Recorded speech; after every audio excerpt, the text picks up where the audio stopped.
Hi students, welcome to BIMI Maths.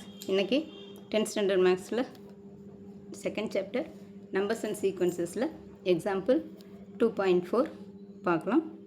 If the highest factor of 210 and 55 is expressible in the form of 55x minus 325, find x. இது x ஓட value என்னன்னு கண்டுபிடிக்க சொல்லியிருக்கிறாங்க. By Euclid's division algorithm, let's find the HCF of given numbers. முதல்ல இதுக்கு HCF கண்டுபிடிக்கலாம். 210க்கும் 55க்கும். அப்போ 210 equal to 55 into 210 வந்து 55ஆல் டிவைட் பண்ணோம்னா 3 டைம்ஸ் ரிமைண்டர் 45 வரும். அப்போ 55 இன்ட்டு இந்த 3 ப்ளஸ் ரிமைண்டர் 45. இப்போ மறுபடியும் இது 0 it's not equal to 0. So இப்போ இந்த 55 இங்கே போட்டுக்கிறோம். இங்கே 45ஆல் டிவைட் பண்ணோம்னா 1 டைம். அப்போ ப்ளஸ் ரிமைண்டர் வந்து 50ல் 45 போச்சுன்னா 10.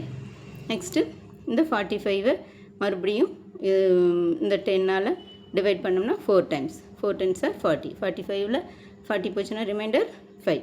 இப்போ this is not equal to 0. So இந்த 10ஆல் இந்த மறுபடியும் இந்த 10ஐ வந்து 5ஆல் டிவைட் பண்ணுறோம். அப்போ 10 ஈக்குவல் டு 5 இன்ட்டு 2 டைம்ஸ் வந்துடும். ப்ளஸ் இது வந்து ரிமைண்டர் வந்து 0 வந்துடுச்சு. அப்போ இந்த ஹெச்சிஎஃப்ங்கிறது இந்த 5 தான் HCF. So the last divisor is 5 is the highest common factor, HCF of 210 and 55. இப்போ நம்ம இதை வந்து expressible in the form of 55x minus 325. அப்போ HCF equal to 50x minus 55x minus 325 equal to 5. இப்போ இந்த 55x இங்கே வச்சுட்டு இந்த 325 இந்த கொண்டு வந்தோம்னா இது 330 ஆயிடும். இப்போ x equal to 6. அவ்வளோதான் ஸ்டூடெண்ட்ஸ். இதுவும் ஒரு குட்டி சம் தான், ஈஸியான சம். இந்த வீடியோ பிடிச்சிருந்ததுன்னா லைக் பண்ணுங்கள், ஷேர் பண்ணுங்கள், சப்ஸ்கிரைப் பண்ணுங்கள், பெல் ஐக்கான் கிளிக் பண்ணுங்கள். தேங்க்யூ ஸோ மச் ஃபார் வாட்சிங். Tata, by.